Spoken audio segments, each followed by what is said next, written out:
بسم اللہ الرحمن الرحیم۔ السلام علیکم۔ پارہ ہشتم، سورۃ الانعام، رکوع نمبر 14۔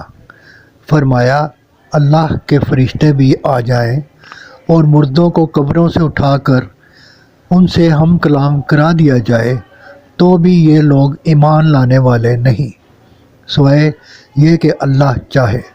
فرمایا، قرآن مجید کے احکام اٹل ہیں اور بھٹکنے والوں کو اور راہ راست پر چلنے والوں کو سب سے زیادہ اللہ ہی جانتا ہے۔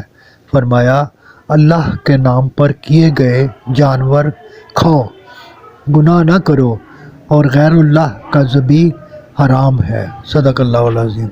گزارش ہے کہ چینل کو سبسکرائب کر لیجئے اور گھنٹی کے بٹن کو دبا دیجئے تاکہ ہر نئی آنے والی ویڈیو آپ تک پہنچتی رہے۔ دعا ہے کہ اللہ تعالیٰ آپ کو صحت و تندرست